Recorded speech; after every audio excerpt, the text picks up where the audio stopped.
मित्रों, आज की इस पत्रकार वार्ता में आप सबका स्वागत है। हमारे साथ में माननीय मंत्री सुरेश भारद्वाज जी भी उपस्थित हैं, इनका भी स्वागत करते हैं।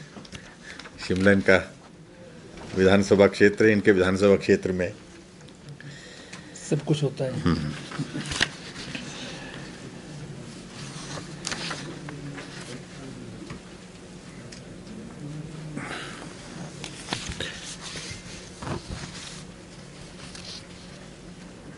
मित्रों, हमारे लिए सौभाग्य का ये अवसर है कि हिमाचल प्रदेश के पूर्ण राजत्व के 50 वर्ष यानी कि गोल्डन जुबली हमारे इस सरकार के कार्यकाल के दौरान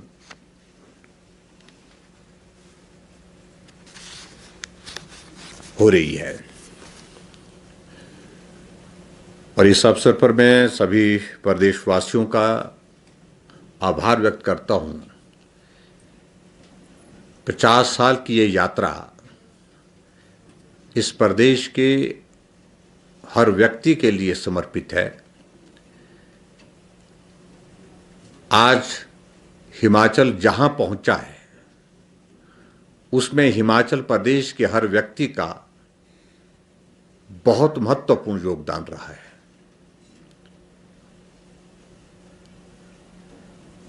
हिमाचल भौगोलिक दृष्टि से बहुत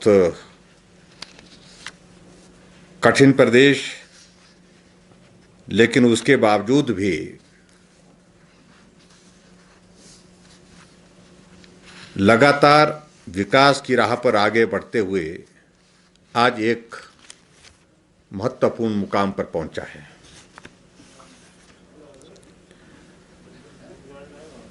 हिमाचल प्रदेश सरकार की ओर से हमने ये तय किया है कि 50 साल का ये स्वर्णिम सफर, ये स्वर्णिम यात्रा जो हिमाचल ने पूर्ण की है,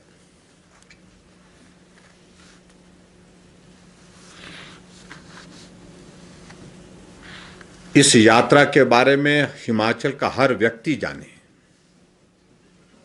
विशेष तौर से हमारी नई जनरेशन, नई पीढ़ी इसको जाने। 50 वर्ष पहले हम कहां थे और 50 वर्ष के बाद हम आज कहां हैं।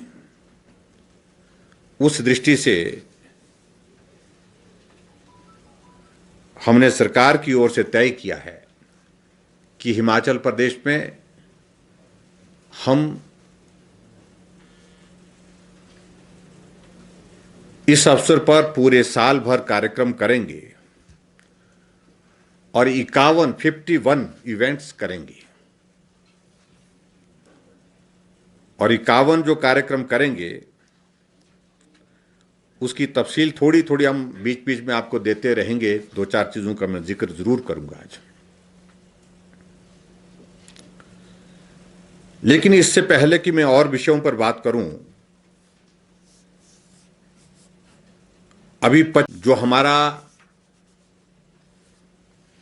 स्टेटहुड का ये फंक्शन स्वर्ण जयंती का यहां पर शिमला में हम इसको मना रहे हैं, इस कार्यक्रम में हमारे बीच में हमारे केंद्रीय गृह मंत्री श्री अमित शाह जी और उनके साथ में भारतीय जनता पार्टी के राष्ट्रीय अध्यक्ष एवं हिमाचल से ही राज्यसभा के सांसद, पूर्व में केंद्रीय मंत्री आदरणीय श्री जगत प्रकाश नड्डा जी उपस्थित रहेंगे। महामहिम राज्यपाल जी भी उपस्थित रहेंगे। इस कार्यक्रम का स्वरूप थोड़ा सा मैं आपके समक्ष पहले मैं देना चाहूंगा, उसके बाद फिर मैं आगे की बात करता हूं।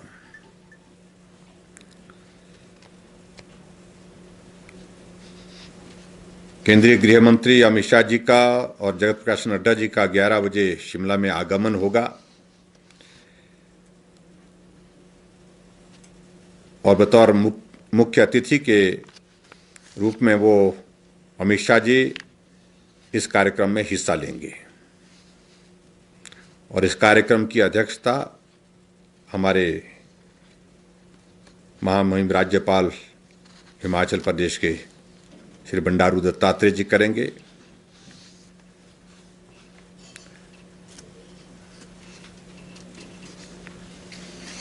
और इस कार्यक्रम में हमारे साथ में आदरणीय श्री जगत प्रकाश नड्डा जी, श्री अनुराग ठाकुर जी, ये भी उपस्थित रहेंगे।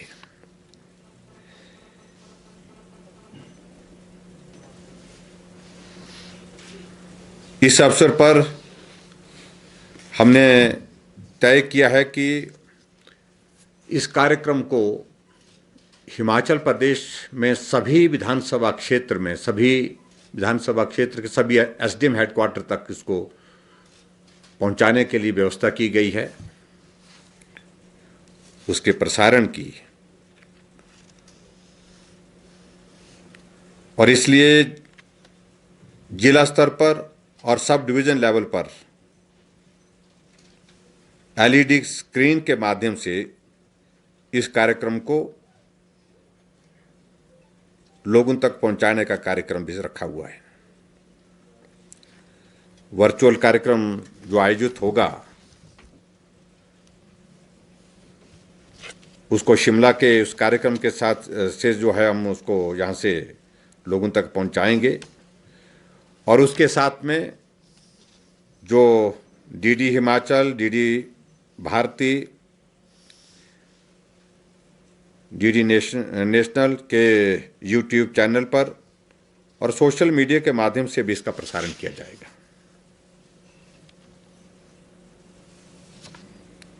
और जैसे मैंने कहा कि एलईडी स्क्रीन के माध्यम से हमने वो व्यवस्था तो हमने अलग से की ही है।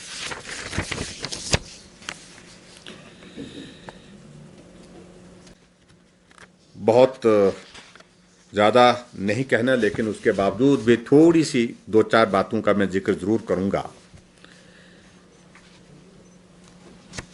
भारत के आज़ाद होने के बाद 8 माह के उपरांत 15 अप्रैल 1948 को 30 छोटी छोटी रियासतें जो है वो जिनका विलय हुआ और उस विलय के परिणाम स्वरूप हिमाचल को जो है वो चीफ कमिश्नर प्रोविंस के रूप में जो है वो अस्तित्व मिला। और इसमें महासू, मंडी, चंबा, शिमला को अलग जिलों का दर्जा दिया गया था। सिरमौर भी। और उस समय हिमाचल प्रदेश का क्षेत्रफल 10,451 वर्ग मील था और जनसंख्या उस वक्त 9,83,367 थी। और उसके बाद अगला जो पड़ाव आता है 1950, हिमाचल को सी स्टेट का जो है राज्य का दर्जा दिया गया और विधानसभा का गठन हुआ था। मार्च 1992 में डॉक्टर यशवंत सिंह परमार इस प्रदेश के पहले मुख्यमंत्री के नाते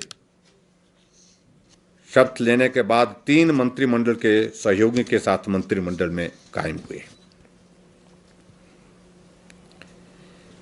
जुलाई 1954 में बिलासपुर को हिमाचल में मिलाकर इसे प्रदेश का 5वां जिला बनाया गया। और इसी प्रकार से आगे बढ़कर के 1956 में स्टेट्स रीऑर्गेनाइजेशन एक्ट लागू होने के बाद 31 अक्टूबर 1956 को हिमाचल प्रदेश विधानसभा समाप्त करके उसकी जगह टेरिटोरियल काउंसिल बना दी गई थी। और 1 नवंबर 1956 को हिमाचल प्रदेश केंद्र शासित राज्य बना। और जब टेरिटोरियल काउंसिल बनी थी, उसके चेयरमैन के नाते ठाकुर करम सिंह जी, उसके चेयरमैन, जो मेरे ही विधानसभा क्षेत्र से चुनाव लड़े हैं 5 बार, वो विधायक रहे। 1 नवंबर 1956 को हिमाचल प्रदेश केंद्र शासित राज्य बना और वर्ष 1963 में government of union territories act पास करके 1 जुलाई 1963 को टेरिटोरियल काउंसिल को हिमाचल प्रदेश विधानसभा में परिवर्तित किया गया और परिणाम स्वरूप डॉक्टर वाई.एस. परमार इस प्रदेश के दूसरी बार मुख्यमंत्री बने। इसी प्रकार से अगले पड़ाव में जाते हुए 1966 में पंजाब स्टेट्स पुनर्गठन एक्ट पास किया गया और कांगड़ा, ऊना, हमीरपुर, कुल्लू, लाहौल स्पीति, शिमला, नालागढ़, कंडाघाट तथा डलहौजी आदि क्षेत्र हिमाचल प्रदेश में शामिल किए गए और जिससे हिमाचल प्रदेश का क्षेत्रफल 55,673 वर्ग किलोमीटर हो गया, जो वर्तमान में भी आज की तारीख में वो स्वरूप विद्यमान है। इसके पश्चात भौगोलिक, सामाजिक, सांस्कृतिक और भाषाई पुनर्मिलन तो हो गया, लेकिन इस प्रदेश के लिए पूर्ण राज्य का दर्जा मिलना अभी शेष था। दिसंबर 1970 में संसद में state of Himachal Pradesh act 1970 पास हुआ। यह बहुत महत्वपूर्ण पल था। 25 जनवरी 1971 को उस वक्त की प्रधानमंत्री श्रीमती इंदिरा गांधी ने स्वयं शिमला आकर यहाँ के ऐतिहासिक रिज मैदान में एकत्रित हजारों हिमाचल वासियों के बीच हिमाचल को पूर्ण राज्य प्रदान करने की घोषणा की। इस प्रकार हिमाचल प्रदेश भारत का 18वां राज्य बन गया। 25 जनवरी को वो दिन हिमाचल प्रदेश के परिश्रमी व भोले भाले लोगों, राजनीतिक नेताओं, स्वतंत्रता सेनानियों तथा प्रजामंडल के सभी उस वक्त के कार्यकर्ताओं के लिए अत्यंत प्रसन्नता का दिन था, क्योंकि उस दिन उनका वर्षों का सपना साकार हुआ। मित्रों, में थोड़ी सी ये सारी बातें, जब हिमाचल प्रदेश को पूर्ण राज्य का दर्जा प्राप्त हुआ उस समय विकास की जो संभावनाएं जो है वो बहुत ऐसी थी कि कब तक हमारे हिमाचल प्रदेश में रोशनी होगी, कब तक हमारा शिक्षा का स्तर बढ़ेगा, कब तक जो है सड़कें बनेंगी, ये सारी बातें उस वक्त जो है लोगों के समक्ष थी। ऐसी परिस्थिति में मैं बताना चाहता हूं कि उस वक्त जो है प्रति व्यक्ति जो है जो आय थी वो 651 थी और वर्तमान में इस 50 साल के अंतराल के बाद अगर आज हम नजर मारते हैं तो प्रति व्यक्ति आय जो है 1,95,255 है।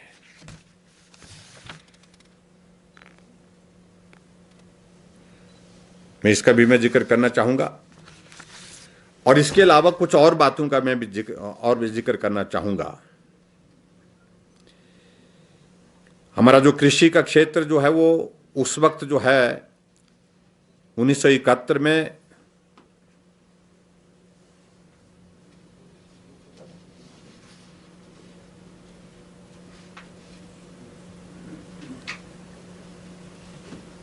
$911.7 हेक्टेयर था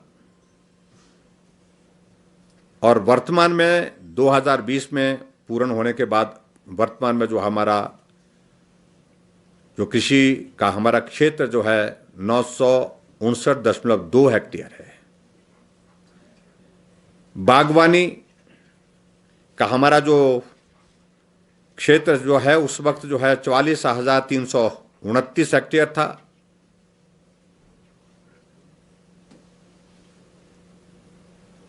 और वर्तमान में जो हमारा ये बागवानी का क्षेत्र जो है 2,32,139 हेक्टेयर है। लोक निर्माण विभाग के द्वारा सड़कें उस वक्त जो है वो सड़कों की स्थिति 7,370 किलोमीटर सड़कें उस वक्त थी 1971 में, और वर्तमान में हिमाचल प्रदेश में जो मोटरेबल रोड जो है, वो सड़क जो है, वो 38,470 किलोमीटर है। 1971 में स्वास्थ्य संस्थान 587 थे, 587, और वर्तमान में हमारे हिमाचल प्रदेश में स्वास्थ्य संस्थानों की संख्या 4,118 है।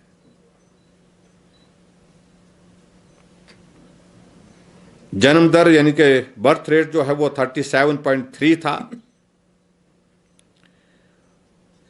1971 में, और 2020 में 15.7 है। ये एक बहुत सिग्निफिकेंट है, आधे से भी कम हुआ है। डेथ रेट, मृत्यु दर 1971 में 15.6 थी और 2021 तक पहुंचते हुए 6.9 है, 6.9 है। इसका अभिप्राय यह है कि स्वास्थ्य की बहुत बेहतरीन सुविधाएं हिमाचल प्रदेश में उपलब्ध होने के साथ में लोगों के जीवन में जो है वो स्वस्थ होकर के लंबी आयु तक जीने का जो है एक ये दौर दिखता है। शिशु मृत्यु दर जो है वो 118 थी 1971 में, और अब ये घट करके सिर्फ 19 है, 19 है। मेडिकल कॉलेज सरकारी और निजी क्षेत्र में उस वक्त सिर्फ एक था। अब हिमाचल प्रदेश में हमारे 6 मेडिकल कॉलेज सरकारी क्षेत्र में, और 6 मेडिकल कॉलेज के साथ साथ में एक AIIMS, all India medical institute, और एक प्राइवेट मेडिकल कॉलेज भी हिमाचल प्रदेश में आज की तारीख में है।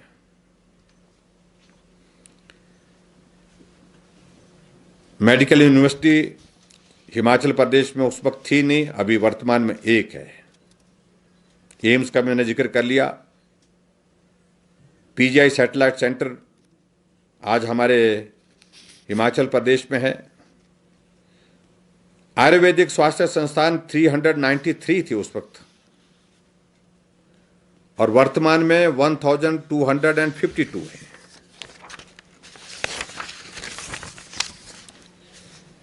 शिक्षा संस्थानों की अगर हम बात करें तो शिक्षा संस्थान 4,945 71 में थे, और वर्तमान में 15,551 हैं एजुकेशन इंस्टीट्यूशंस।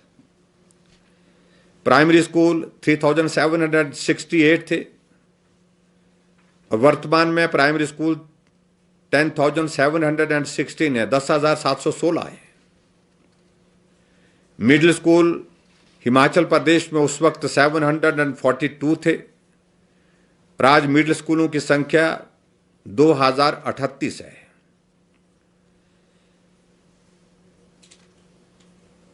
हाई स्कूल और सीनियर सेकेंडरी स्कूल 435 उस वक्त थे, और आज 2,797 है। साक्षरता दर जो बहुत महत्वपूर्ण, 1971 में 31.96 यानी कि 32% से भी कम, और आज हिमाचल प्रदेश की जो साक्षरता दर जो है वो 86.60 है, 86.60 है। उस वक्त डिग्री कॉलेज जो स्नातक तक होते थे वो 15 थे। आज डिग्री कॉलेज हिमाचल प्रदेश में सरकारी क्षेत्र में 137, सरकारी क्षेत्र में नहीं, और इसके अलावा प्राइवेट सेक्टर में वो जो है वो अलग से है।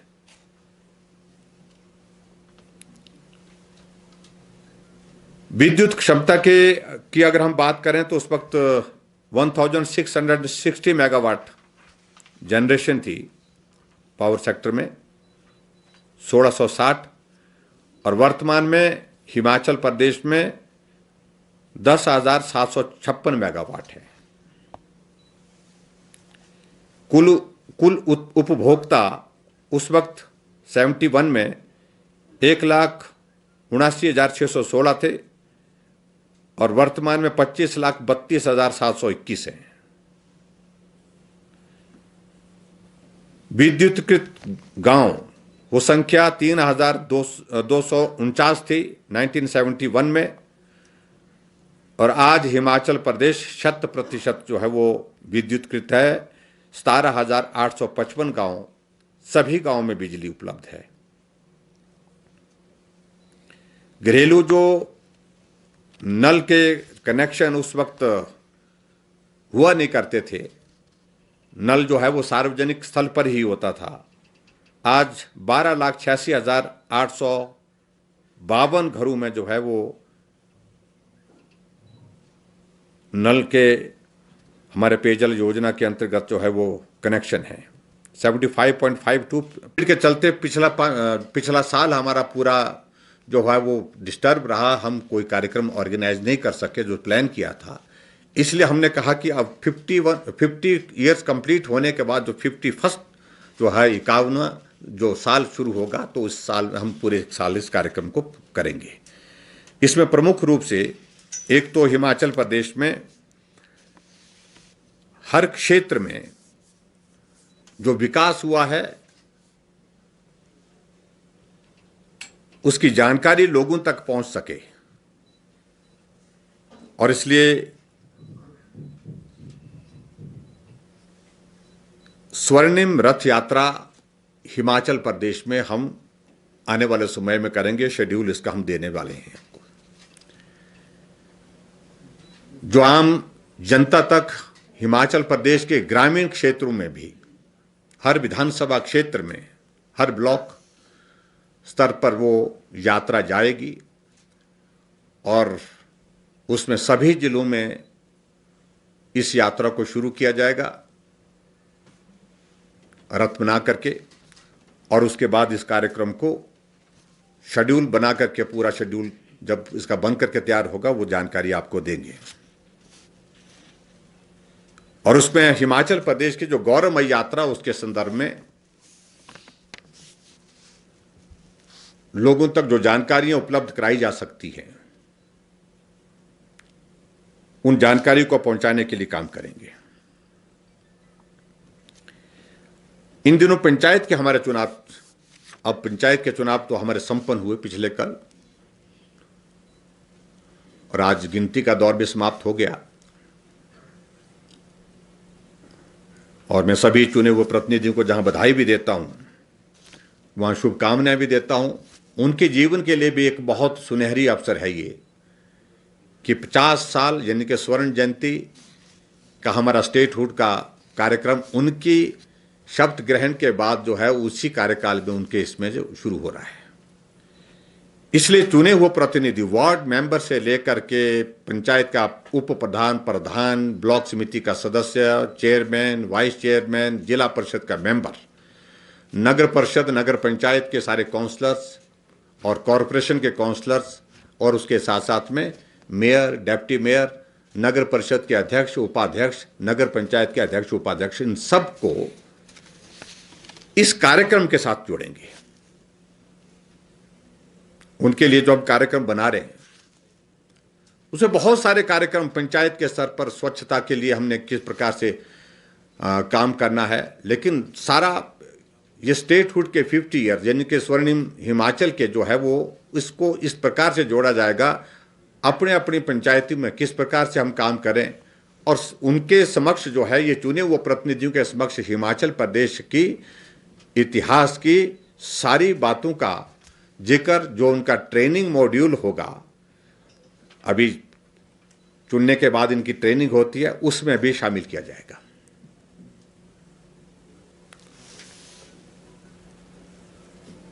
यानी कि चुने हुए प्रतिनिधियों का पार्टिसिपेशन बड़े स्केल पर हम इसमें करने वाले हैं। इसी के साथ साथ में नई जनरेशन को हिमाचल के इतिहास को जानने के लिए, उन तक इस सारे विषय को पहुंचाने के लिए स्कूल, कॉलेजेस, यूनिवर्सिटी में debate, declamation, one act play, और उसके साथ साथ में पेंटिंग कॉम्पिटिशन्स, इस प्रकार की प्रतिस्पर्धाएं की जाएंगी और प्रतिस्पर्धाओं के माध्यम से उनको जो उसमें अच्छे इस पे आएंगे, जो स्थान हासिल करेंगे, उसमें उनको सम्मानित करने का भी उसमें कार्यक्रम करेंगे। इसका भी हम शेड्यूल बना करके जो है वो स्कूल कॉलेजेस के लिए हम देने वाले हैं।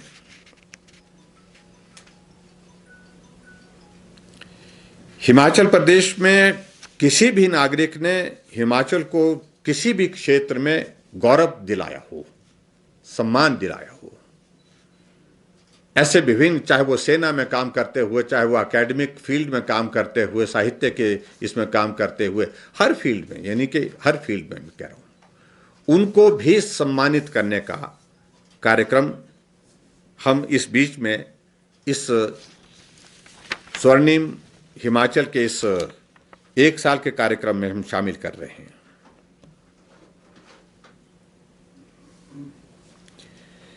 हिमाचल प्रदेश देवभूमि के नाम से भी जाना जाता है। यहाँ बहुत सारे मेले होते हैं, लेकिन फिलहाल हमने मेलों में भी इसके लिए हम प्रदर्शनी वगैरह लगा करके मेलों में भी सारी बातों को लोगों के बीच में रखने के लिए उसके लिए भी प्लान कर रहे हैं। लेकिन विशेष तौर से जो इंटरनेशनल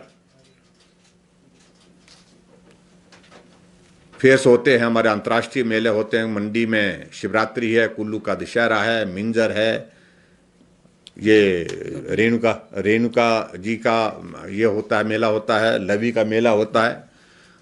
इन ऐतिहासिक जो मेलों में भी एक दिन स्वर्ण जयंती हिमाचल, स्वर्णिम हिमाचल के इस पर जो है डेडिकेट किया जाएगा। पूरे दिन के कार्यक्रम जो है उस दृष्टि से उसमें किए जाएंगे और सभी मेलों में जो है वो प्रदर्शनियां हिमाचल प्रदेश के इतिहास की, हिमाचल तब और हिमाचल अब, इस बात को लेकर के भी वो भी हम करने वाले हैं। इसके साथ साथ में हिमाचल प्रदेश में जो ऐसे लोग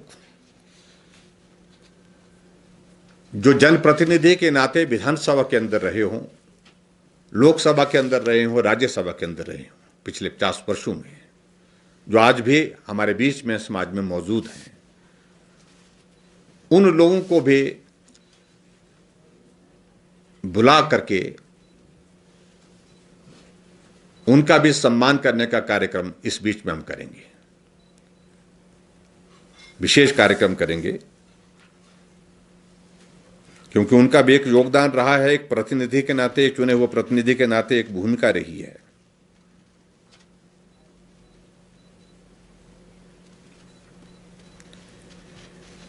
और जहां तक अलग अलग डिपार्टमेंट्स की अगर मैं बात कहूं तो उसमें अलग अलग डिपार्टमेंट्स में, जैसे मैंने आज यहाँ सड़कों का जिक्र कर रहा था, मैं हेल्थ इंस्टीट्यूशन का जिक्र कर रहा था, मैं एजुकेशन इंस्टीट्यूशन का जिक्र कर रहा था, अलग अलग डिपार्टमेंट के अलग अलग कार्यक्रम होंगे और उसमें पूरा बीच बीच में किस प्रकार से दौर आए उस सारी चीज़ को लेकर के विस्तार से जो है वो एक एक इवेंट जो है वो पीडब्ल्यू डिपार्टमेंट, सड़कों का, रोड इंफ्रास्ट्रक्चर उस वक्त क्या था, हेल्थ के सेक्टर में हमारी क्या स्थिति उस वक्त थी, आज कहाँ है, उस सारी चीज़ पर जो है वो अलग अलग इस प्रकार के कार्यक्रम आयोजित विभाग के माध्यम से हम करेंगे, जिसमें विशेष तौर से हमारा पीडब्ल्यू डिपार्टमेंट है, एजुकेशन डिपार्टमेंट है, हेल्थ है, उसके साथ में हॉर्टिकल्चर है, टूरिज़्म है, इन सारे डिपार्टमेंट के एक एक कार्यक्रम जो है वो, इसके अलावा और भी जो डिपार्टमेंट एग्रीकल्चर का सेक्टर है हमारा, उस पर भी हम कार्यक्रम करने वाले हैं। और इसके साथ में एक चीज़ और हम लोगों के बीच में इस सारे विषय को भी रखने वाले हैं कि 50 साल का सफ़र यहाँ तक हम पूरा किए हैं। 50 साल पहले कहाँ थे, 50 सालों के बाद हम यहाँ हैं, और आने वाले 50 सालों में हिमाचल कहाँ होना चाहिए, कहाँ दिखना चाहिए, क्या उसमें होना चाहिए, उसकी परिकल्पना, उसके लिए विजन क्या है, उस दृष्टि से भी हम हिमाचल प्रदेश के लोगों से एक व्यवस्था करेंगे जिसमें उनके सुझाव आएं, उनका हम संकलन करें, उनको हम सबको इकट्ठा करें और उसके बाद उसका एक स्वरूप बना करके हिमाचल का आने वाले समय 50 वर्षों का विजन इस लोगों, हिमाचल के लोगों की दृष्टि में क्या, उनकी परिकल्पना में क्या है, इस बात को लेकर के भी एक प्रयास करेंगे। ये कुछ बातों का जिक्र मैं इस प्रकार से इस कार्यक्रम से संबंधित कर रहा था, वो मैंने किया है।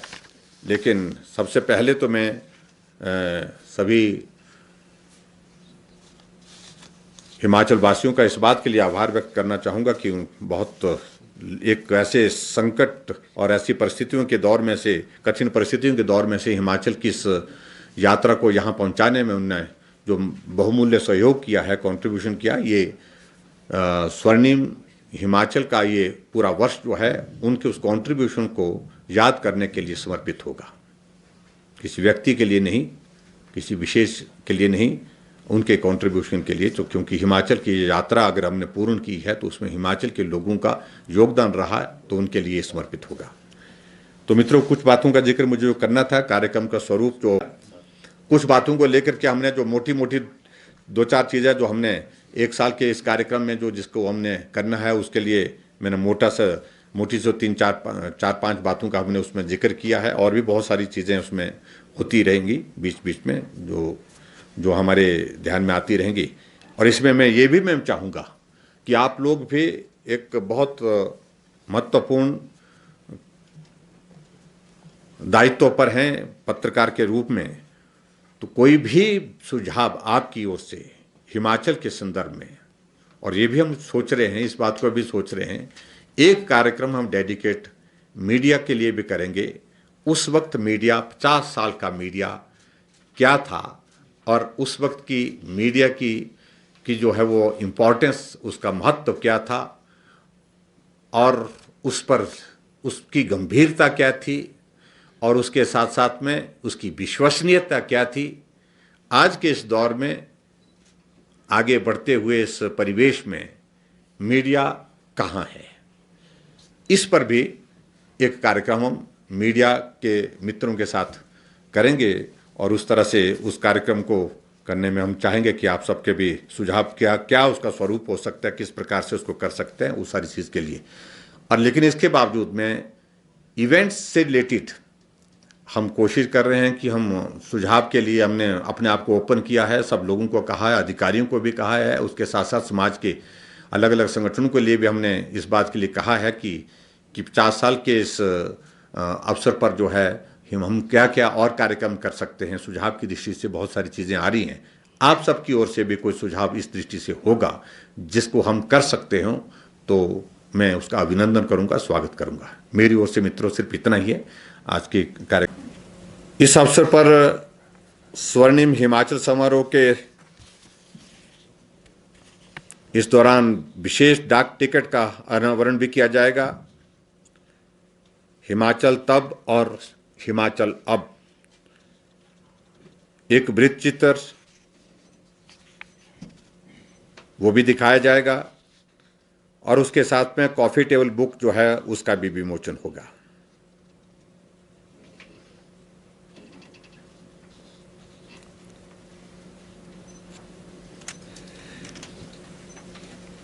प्रमुख रूप से ये कार्यक्रम का मैं स्वरूप दे रहा हूं। उसके बाद हमारे जो प्रमुख लोग यहां पर होंगे उनका संबोधन होगा।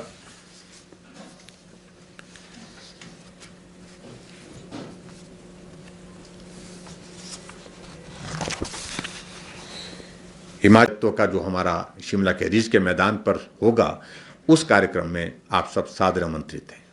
बहुत बहुत धन्यवाद।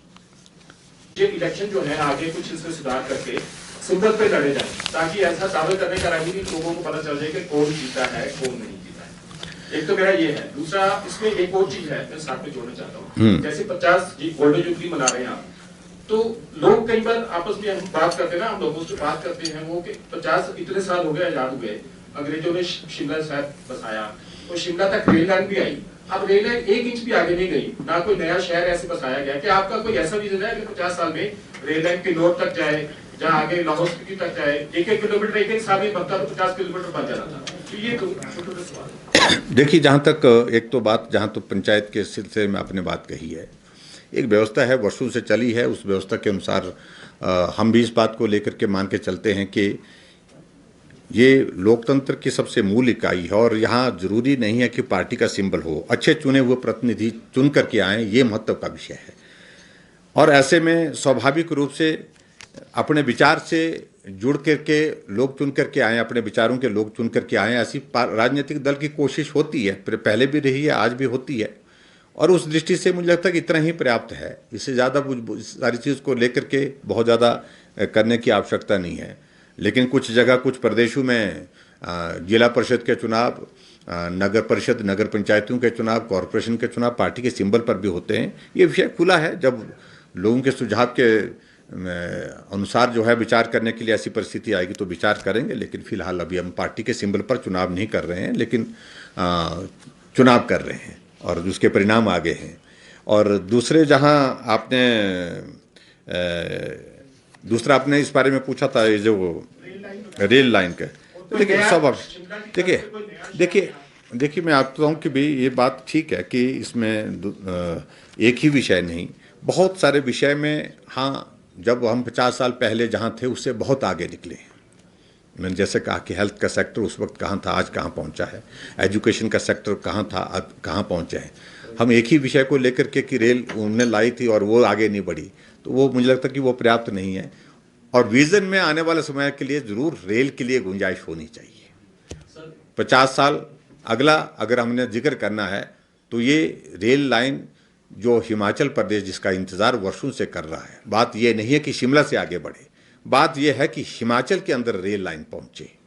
ये महत्वपूर्ण विषय है, क्योंकि सबसे बड़ी कठिनाई अगर हिमाचल अगर झेल रहा है, सबसे मुश्किल है, हमारे टूरिज्म का इतना बड़ा स्कोप है, सबसे बड़ी कठिनाई अगर हमको आती है वो कनेक्टिविटी की आती है, चाहे वो रोड कनेक्टिविटी का है, चाहे रेलवे के माध्यम से कनेक्टिविटी का इशू है, चाहे बाई एयर कनेक्टिविटी का इशू है। तो इसलिए हमेशा हम टेकअप कर रहे हैं और हम इस बात, श्रीनगर में बन गई तो यहाँ भी मतलब करनी चाहिए। हम बुरी उम्मीद के साथ इस बात को लेकर के हैं कि भाई ये हो करके रहेगा।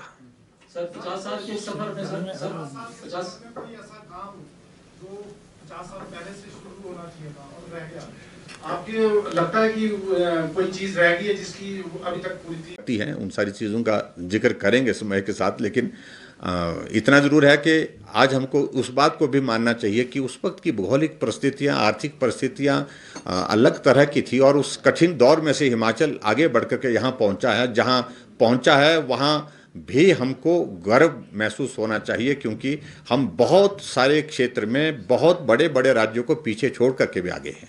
50 साल के सफर में आपका मेरे कांग्रेस ज्यादा रही है सर, तो ये आपने काफी उपलब्धियां गिनाई कि पहले हम यहाँ थे, आज यहाँ हैं, तो आप क्या ये कांग्रेस को भी श्रेय देते हैं जो यहाँ सरकारों को ज्यादा सरकारें? देखिए, या ऐसा कुछ सरकारों को श्रेय जाता है।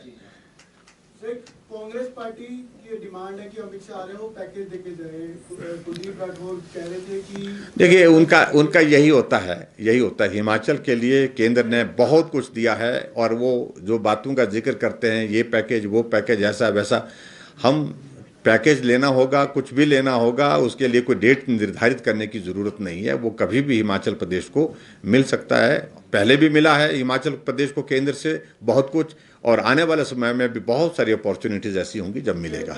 लेकिन अभी तो हम ये कह रहे हैं कि ये 50 साल का जो है स्वर्णिम हिमाचल का ये अवसर है, ये और हम और आप सबके जीवन में आया है, इसको उस रूप में देखना है। सर, पिछले 50 साल की 3 मेजर अचीवमेंट्स आप क्या मानते हैं और अगले 50 साल के 3 मेजर चैलेंजेस आपको क्या लगते हैं?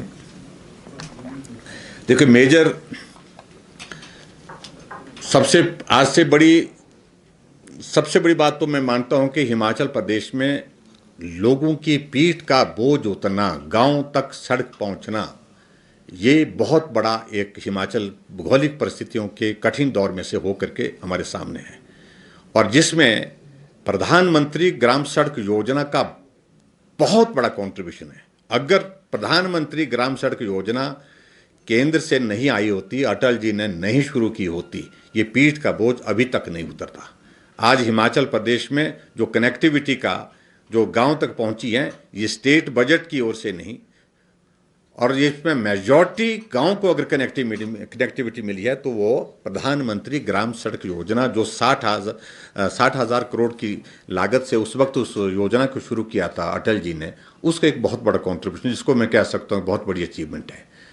और उसके साथ में हिमाचल प्रदेश ने 3 चीज़ों का अगर आप जिक्र करें तो बहुत कम है। शिक्षा के क्षेत्र में बहुत बड़ी ये की है, तरक्की की है। एजुकेशन में हिमाचल छोटा प्रदेश होने के बावजूद जो है साक्षरता दर एक विषय है, लेकिन उसके साथ साथ में हमने क्वालिटी एजुकेशन में भी काफ़ी इम्प्रूव किया है इस दौर में।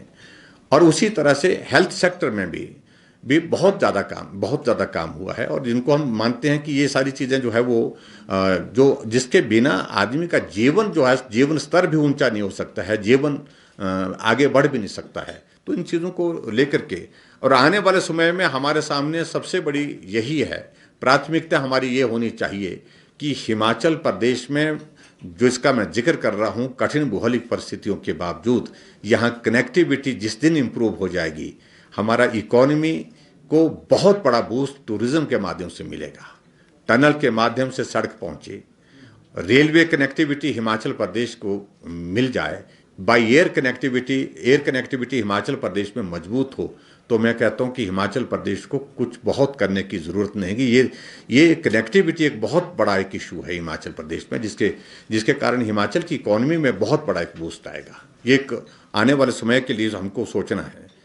और इसके अतिरिक्त हिमाचल प्रदेश में विशेष तौर से अगर आने वाले 50 साल के लिए अगर हमको सोचना है, उसके लिए जैसे हमने कहा कि हमने सारी चीज़ें सुझाव के रूप में तय किया है कि हम मांगेंगे और उन चीज़ों को लेकर के बोलेंगे, और उसके बाद अपना जो है अपना जिक्र उसके बाद करेंगे। क्योंकि पहले हम भी चाहते हैं कि लोग क्या सोचते हैं। हमारे विजन के हिसाब से तो बहुत सारी चीज़ें हैं, वो हम बीच में अलग से कार्यक्रम करेंगे। हमारी परिकल्पना अपनी क्या है 50 साल की, उसका हम जिक्र करेंगे। मुख्यमंत्री जी, आपको नहीं लगता कि प्रदेश अभी कोविड के दौरान कठिन जितने परिस्थितियों से गुजरा है और जिनके खिलाफ एफआईआर है या जिनके खिलाफ अदालत में मामले हैं जी, उनको भी सरकार सम्मानित करे? देखिए, ऐसे है, एक चुने हुए प्रतिनिधि का दृष्टिकोण है हमारा। वो इस प्रकार के मामले होंगे किसी के खिलाफ, वो अलग परिस्थितियां होगी, लेकिन उसके बावजूद हमारा एक चुने हुए प्रतिनिधि के नाते उनकी एक भूमिका किसी समय किसी वक्त रही है। हमारा दृष्टिकोण वहीं तक है। उस भाव को हम व्यक्त कर रहे हैं। इस बार का जो 50 साल का कार्यक्रम है, वैसे जो ओवरऑल 50 साल के जो सफर है हिमाचल का, आप उसको प्रदर्शित करेंगे। लेकिन जो कुछ कर्मचारियों की हमेशा ये उम्मीद रहती है मुख्यमंत्री से कि 25 जनवरी के भाषण में वो कोई घोषणा या कोई उस तरह की बात करें, तो क्या इस बार भी इस तरह की उम्मीद कर सकते हैं, या 50 साल का जो एक पूरी तरह से सफर है राज्य का वही रखा जाए? नहीं, अब की बात तो हम प्रमुख रूप से इसी बात पर करेंगे। घोषणा करने के लिए बहुत अवसर प्राप्त है हमारे पास। हिमाचल एक हिमालयन स्टेट है और इसमें environment, ecology, wild fauna, flora और ऐसे इश्यूज लिए जाने चाहिए। तो इसको बहुत गहराई से टच नहीं किया गया। इस बारे में क्या सोच है गवर्नमेंट की? नहीं, आपका ये सुझाव अच्छा है। इसमें काम करने की संभावना निश्चित रूप से है, बड़ी संभावना है, और उसमें काम करने के लिए जो गुंजाइश बनेगी निश्चित रूप से करेंगे उसमें। उसमें आपकी जो स्कीम्स हैं वो बहुत अच्छी हैं, लेकिन ऐसा लगता है कि ब्यूरोक्रेसी पूरी तरह से डेवलप नहीं है। तो आपने शॉर्ट लिस्ट भी किए थे कुछ लोगों को, इस बारे में क्या सोचा है ताकि डेवलपमेंट है आपको जानकारी मिलती रहेगी बीच बीच में, आपको लोगों तक पहुंच पाए आपकी सारी स्कीम्स ठीक तरीके से, उनके अंतर्मन में पहुंचे। तो जब तक आपका सिस्टम जो है ब्यूरोक्रेटिक डेवलप नहीं होगा तो उतना इम्पैक्ट नहीं होगा। नहीं, वैसे तो देखिए, मैं कहता हूँ कि ब्यूरोक्रेसी काम करने वाली भी है, ऐसा नहीं है। सब लोग एक जैसे नहीं, कुछ लोगों की बात आती है, उस बात सिर्फ इतनी है, और उस बारे में निश्चित रूप से विचार करेंगे। ये सभी प्रदेशों में होती है ये परिस्थिति, सभी प्रदेश के साथ साथ में देश में भी ये परिस्थिति है।